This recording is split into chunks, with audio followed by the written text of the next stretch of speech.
Whatever I'm doing here is none of your business. My name is Django. No one will hurt you anymore as long as you're with me. I'm not afraid of anyone. Oh, aren't you? You got guts, honey. Is there someone inside? Yeah, and his name is Django. You sure are a smart hombre carrying around your burial suit. I like that. What do you say we prepare him for his burial?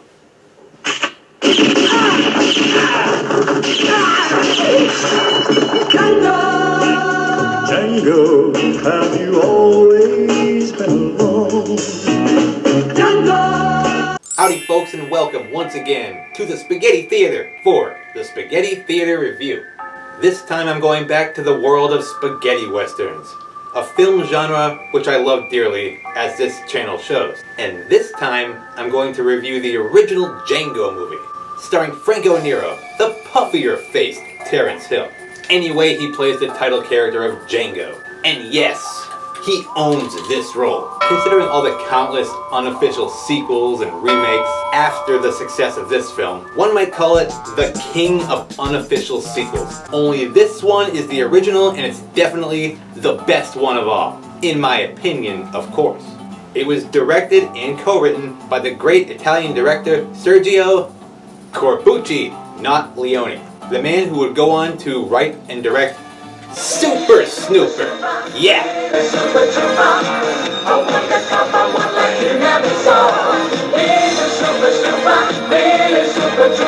He also directed Sonny and Jet. Whoever thought of spaghetti was a genius.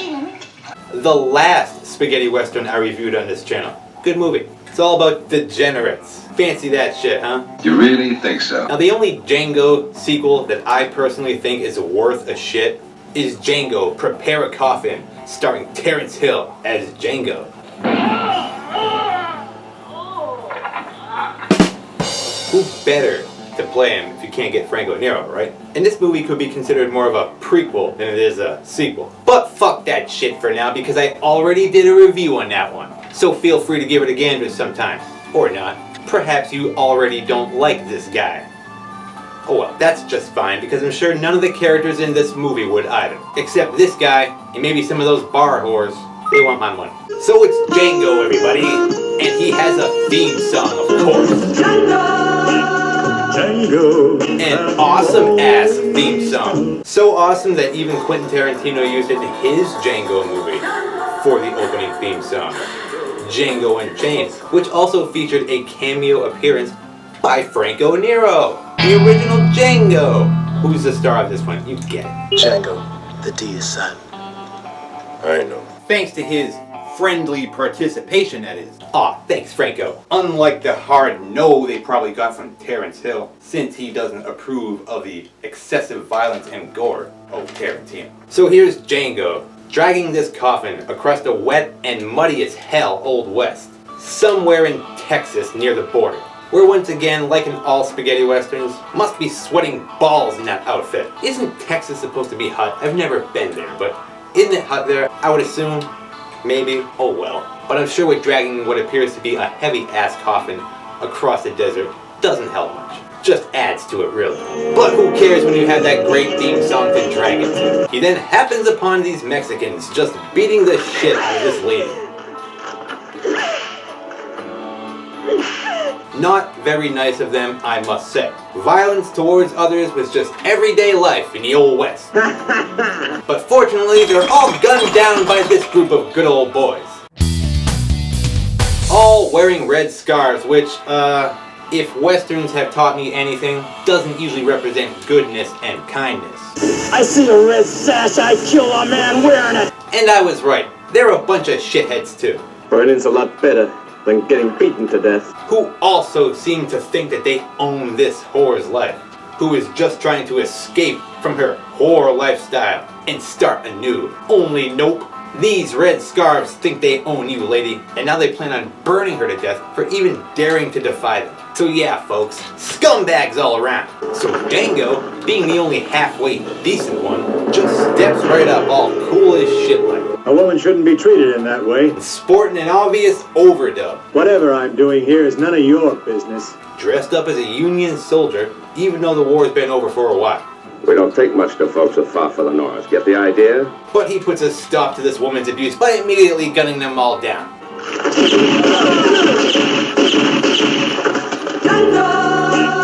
Django! Take that, you human pieces of shit. Society of the Old West. So Django rescues her. How nice of him. Like he's the Terminator or something. No one will hurt you anymore as long as you're with me. Come with me if you want to live. So she does. And her name is Maria, folks. Maria. Maria. Let's go, Maria.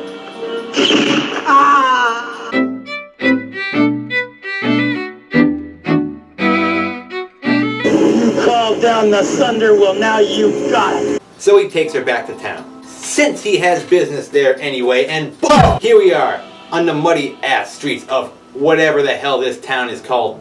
Ville. It just looks like a dilapidating set that's about to fall down. And from what I read, it pretty much was.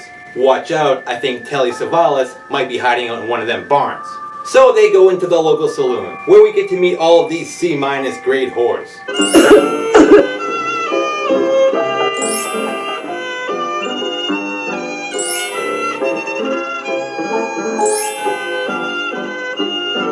I still do it every night.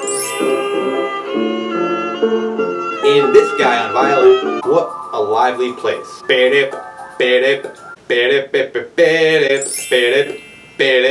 Here comes kicking guy. As Django just drags himself, his coffin, and his new best friend right on into the saloon. He then buys Maria a room off one of these whores. Let's have the key to your room. Don't worry, I'll pay for it. And sits down to have something to eat. I'm gonna eat.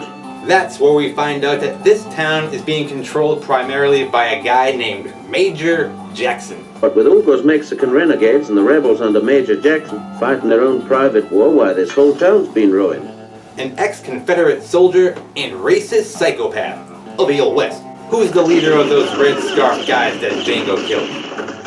And when they're not around, why, it's the local Mexican bandits that they have to deal with. Of course, in their wild-ass ways. Only Django's not afraid of any of this shit and plans on sticking around. I'm not afraid of anyone. Since he has personal business with Major Jackson. So I hope he has something good in that coffin besides the corpse of John Wilkes Booth. Be pretty neat though if it was. How the hell you get that? Then there's this weasel. He's Jonathan. Well, hello there, Brother Jonathan. A spy for this Major Jackson guy. This is all I could get together for you, Jonathan. Give your explanations directly to Major Jackson, Nathaniel. Who sounds more like a Major Jack ass. El Snapper. So yeah, this slimeball. Well casted Sergio Corbucci, and Django hates him right away. So he spits a cork in his face. Bullseye! See, he's not afraid of your stupid ass, you weasel. So cut to Maria and this whore, as they both agree, like all of us should, that Django is hot. They'll kill him. It's a pity. He's so good looking. Fucking A right he is. Come with me if you want to live. As the man himself demands a deck of playing cards to fuck around with. Bring me a deck of cards if you have some. He wants a deck of cards. Give the hot-ass man his playing cards. So let's cut to this Major Jackson, so we can take a look at what kind of piece of shit he is. As he has fun executing random, defenseless Mexicans, in a way not too different than that Rambo 4 shit.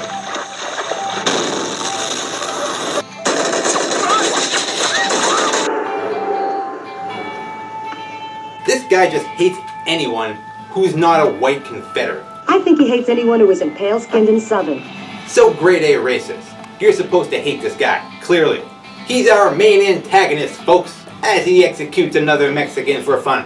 BAM! Take that, Paul Rodriguez.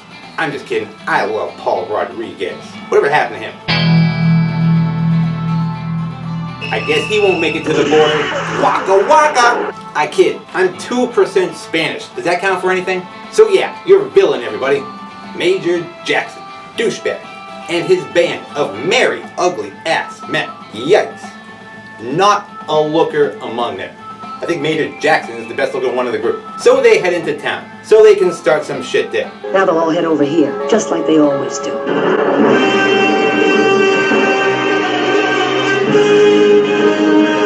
Go right into the saloon and start pushing around the owner, Nathaniel. You're paying me so that you and your ladies will have protection. For protection money. Classic scumbag shit right there, folks. They notice Django and just sort of ignore him at first. But fear not, because that won't last long. When this dipshit starts to force himself onto a whore, who finds him just too revolting and refuses his advances. I don't want to, didn't you hear? So pow! If you don't like him, come on up with me. And as we know, Django hates it when douchebag men push defenseless women around and try to stick their dick in them. A woman shouldn't be treated in that way. So he intervenes, of course. She told you that she doesn't want to, so let her go. Any decent chap would, like the Mountie from Due South. He wouldn't stand for that shit. Major Jackson suspects that Django is the one who killed his red scarf buddies earlier, and... Like that damn Yankee. Killed 5 of my men up near the river. Well, Major, you would be right.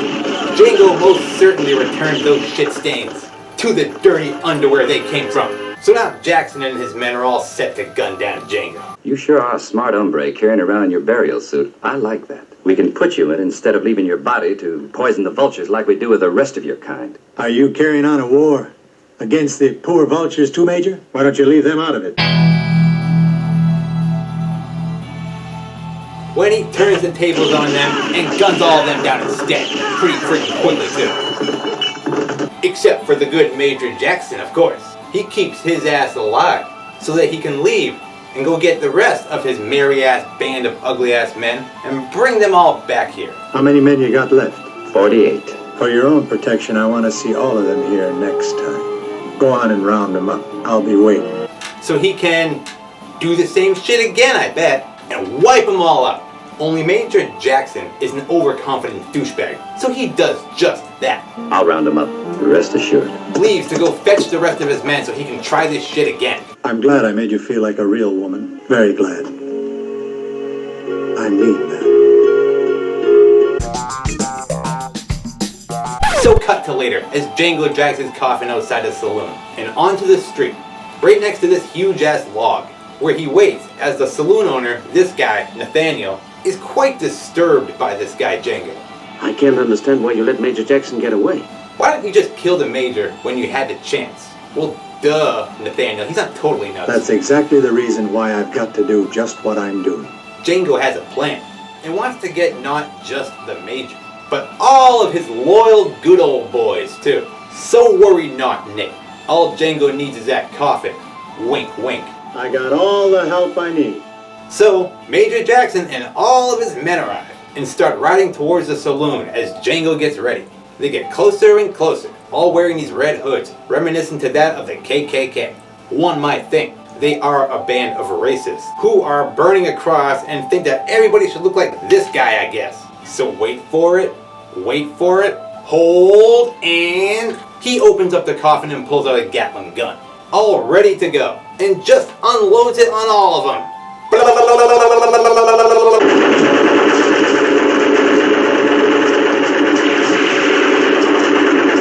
Yeah, hot fucking shit, everyone. It's Django's trademark move. Seeing how fucked they are now, Jackson tries to bail, of course. Only Django shoots his horse out from under him, and once again lets the pile of dog shit live and get away. Guess he's not through with him yet. Again. I figured he might be useful if he's still alive. But, did Mr. Ed deserve to die, Django? Not his fault that a human piece of trash was riding on top of him. Really, Wilbur? Why did you sell me to that prick? So all the remaining men who weren't gunned down get the hell out of there, right along with Jackson. Well, I must say, Django, good show, old boy. Should probably hit that theme song. No? No theme song? Okay, perfect time for it. Now, who's gonna go clear all these corpses out of the middle of the street? Should be you, Django. I guess violence is the answer. But who cares, cause Django has won the day and blown everyone's minds. Way to go, Django. Only we're not done yet. No, not quite. Jackson and his remaining cronies will regroup. The Mexicans will still be around. And of course, there's still those pesky Mexicans to deal with. So cut to the local cemetery as Django visits the grave of a lost loved one. And brings good old Nate along too. I sure never thought I'd end up grave digging and not even getting paid for it either. I guess they're burying those guys Django just killed. Django then goes on about how he knew the person buried here. Yeah, well duh. And she was killed by Major Jackson? Yeah, by Jackson. They died because of Major Jackson. And he wasn't there to protect them. Or something like that, folks. It's a pretty vague side story, but important to his character. I was away. Too far away, Nathaniel. Then, cut over to those whores. And you're a fine one to talk. You ought to be ashamed of yourself dressed up like that and going around with a Bible in your hand. As they argue with that Bible-thumping weasel, when... Here come the Mexicans, folks! Yeah, back by popular demand. Theme song, sombreros, and all. What is a spaghetti western without a band of crazy-ass, stereotypical Mexicans? Any western, really. It would be a travesty, I tells you. And now the argument has turned into a mud wrestling match. I bid 50 quatloos on the newcomer. Only get your shit together, ladies, because the Mexicans are coming. Girls! The Mexicans are coming! I can see their ponchos from here. So the Mexican bandits arrive and they immediately start picking on this weasel guy, since he's a stooge for Major Jackson. You're a spy for Major Jackson, aren't you? Of whom which they hate. You tell everything you see and everything you hear. Understandably so, since he kills Mexicans for fun. That's why you got such big ears, I guess. Well, we know just what to do with ears such as yours. So the leader, Hugo, cuts his fucking ear off. Yeah, just like in Reservoir Dogs. Hey, wait a minute. You think that's where Tarantino got the idea for that? I don't know, maybe. Quentin, go to your room. That ear came off way too easy, too. But who cares, because they just kill him anyway. That's all for the Weasel Jonathan, folks, as he ascends into spaghetti western heaven forever. Bye. So later, Django and Nate get back into town and get to meet the Mexicans. You're Hugo's men, aren't you? And what do you know? Django and Hugo, the leader, are old buddies. Well, look who's here. Fancy that shit. It's been quite a while since I've seen your dirty face. This is Django. He even saved this prick's life once. But he means more to me than a brother. So we're good here. Django won't have to kill half of them with a Gatling gun. Yet. Hugo then expresses great appreciation to Django for taking out nearly all of the Major's men. You trying to tell me you got rid of those pigs all by yourself? I don't believe it. When Django, being all casual and humble about it, acts like it was nothing. Anyone could have done it with the help I had. Anyone could pull a Gatling gun out of a coffin and plow down a fuck ton of people with it. Even though the recoil of a Gatling gun, not mounted on something, would be impossible for one man to control. So Django shows them the gun. This little toy is as deadly as 200 guns shooting off all at once. And even gives them a demonstration, like he's John Baptiste Emmanuel Zorg or something. You know who the hell that is? Roll the damn clip. Voila, the GF1. Always efficient flamethrower. My favorite. That's Zorg. This is how I was able to kill off all the Major's men. So yeah, he demonstrates it alright. But he demonstrates it on Nate's bar. No, don't do it, Django, please! Was that necessary, Django? Really? Couldn't have taken it outside? Had to bust up all of Nate's merchandise? When he's been nothing but nice to you?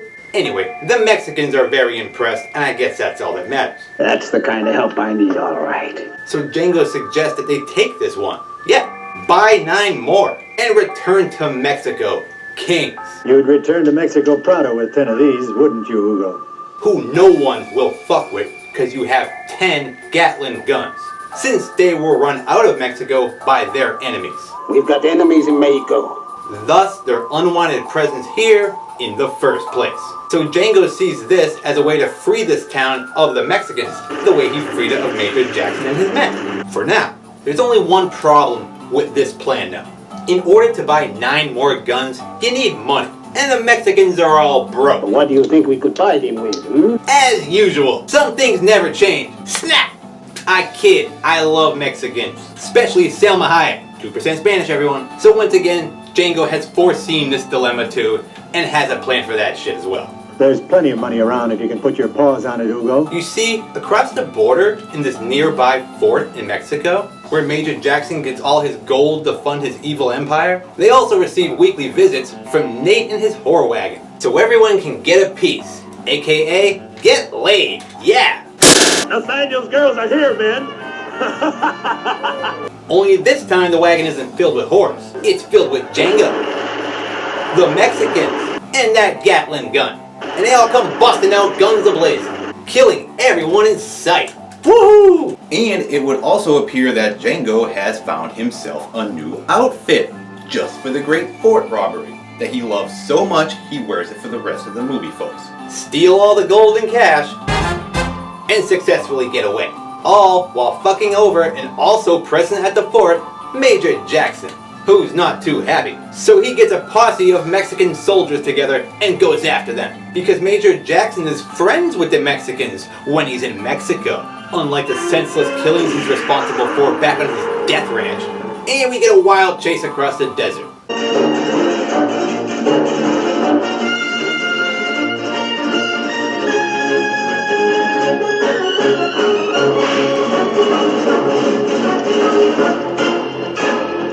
Until the Mexican soldiers pursuing them give up once they cross the border, out of their jurisdiction. We reached the border, Major.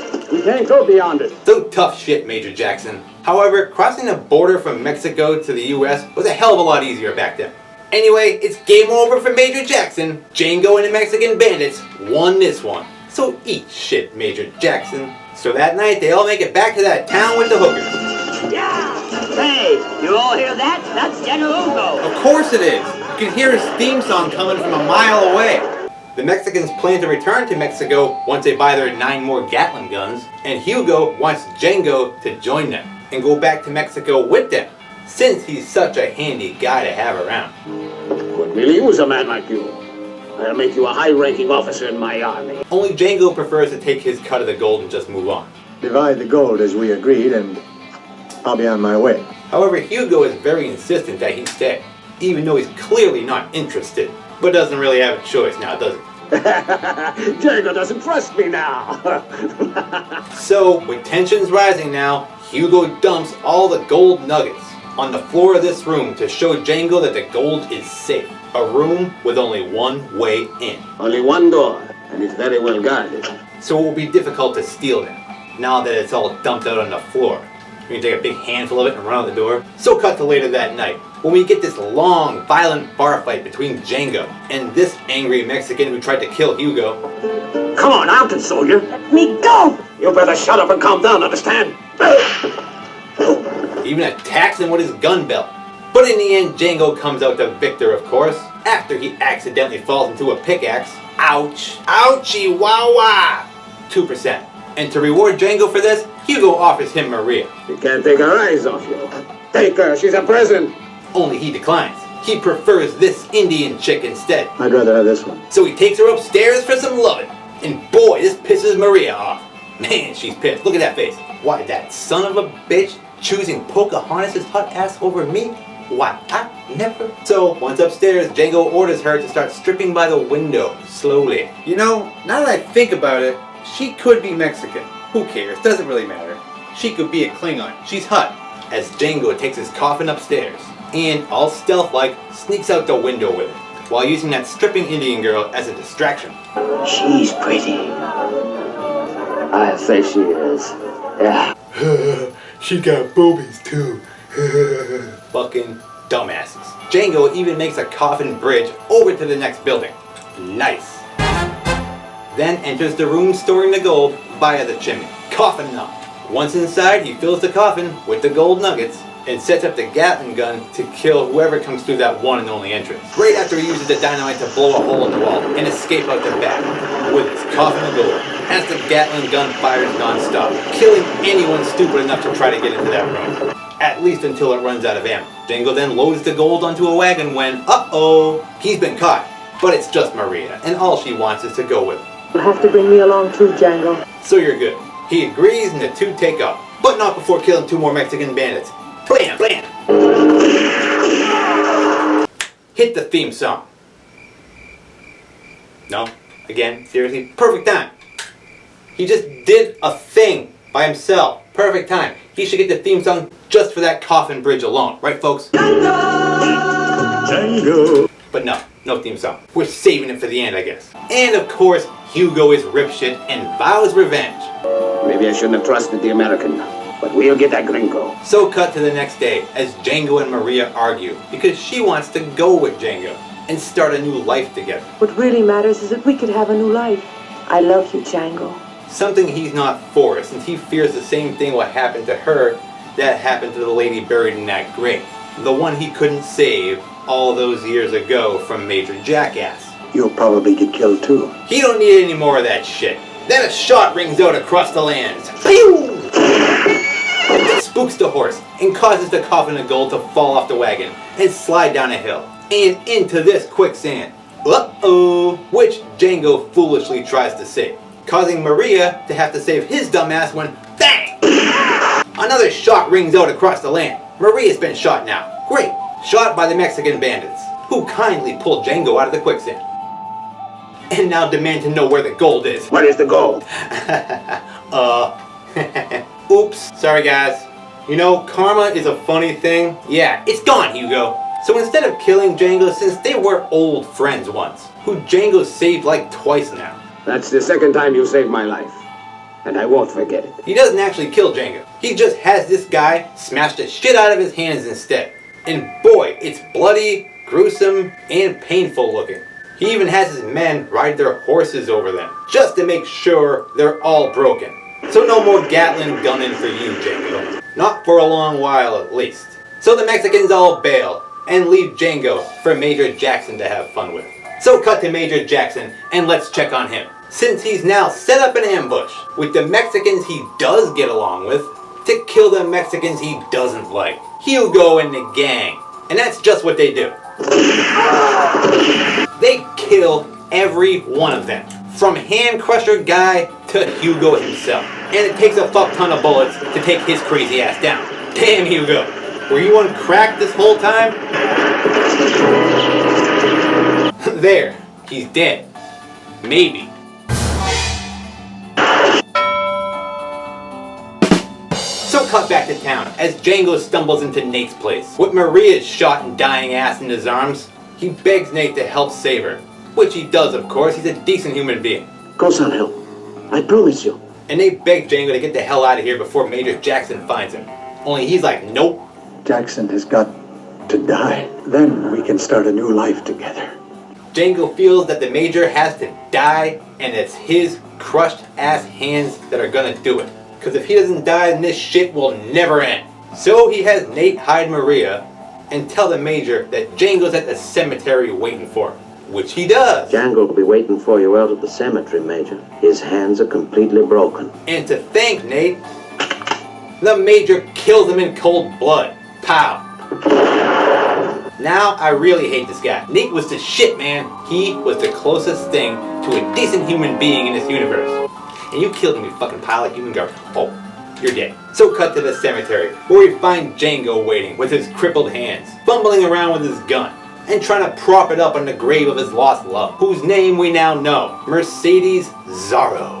What a cool sounding name. Just as Major Jackson and his remaining cronies stroll into the cemetery to finish Django off, who's still fucking around with his gun.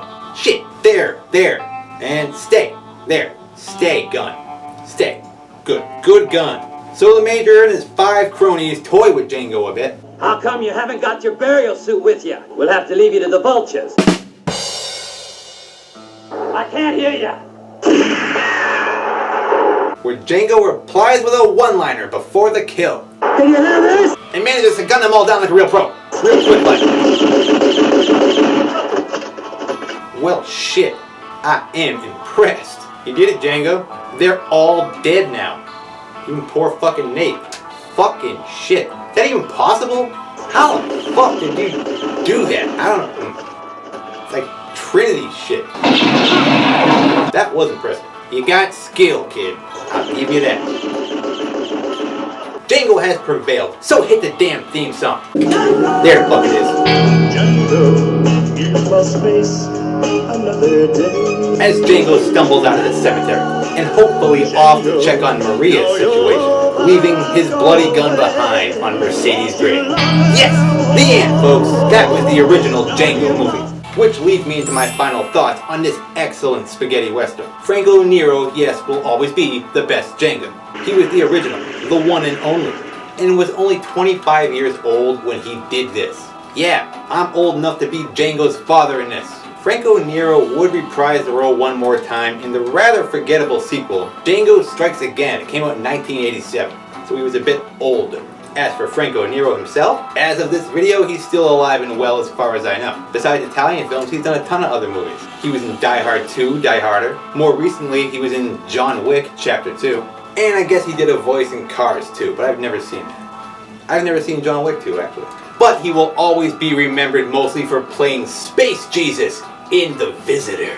Just kidding. No one's ever heard of that shit. This original Django movie, upon its original release, was banned in many countries because of the violence. Even the UK had it banned all the way up until like 1993. And who was Mercedes Zara? Well, they sort of kind of explain it in the prequel Django Prepare a Coffin. But I did see a video on YouTube where Quentin Tarantino went off on his theory on who Mercedes Zara was. It's pretty cool. As for all those other Django movie knockoffs, well, the only ones I recognize as actual Django movies are this one, of course, Django Prepare a Coffin,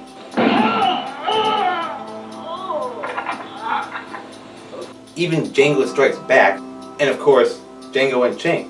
I didn't put that one in there. However, if you are interested in knowing exactly how many Django movies there are, most of which simply stole the name Django and slapped it on their non-Django movie, there is this video I saw on YouTube, where this guy lists off every single movie to ever reference Django in any way. And there's a fuck ton of them, believe me. He even titled the video suitably, every fucking Django movie. So kudos to that guy. Or you could always consult the Django Movie Generator 5000, folks, as I demonstrated in my previous Django video. So let's see if this old girl has anything left in her, shall we? Since Shark Tank had me removed from their studio by security when I tried to market the thing. So, here we go. Turn her on.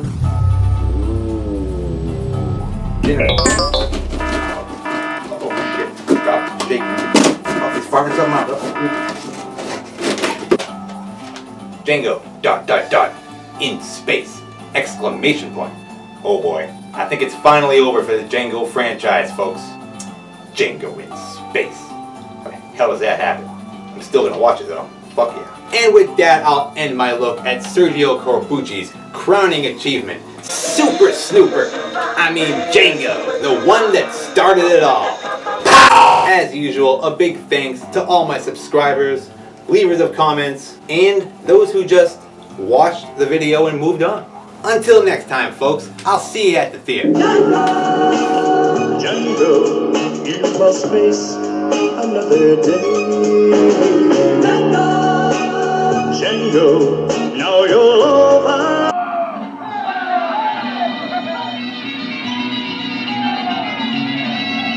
You called down the thunder, well now you got it.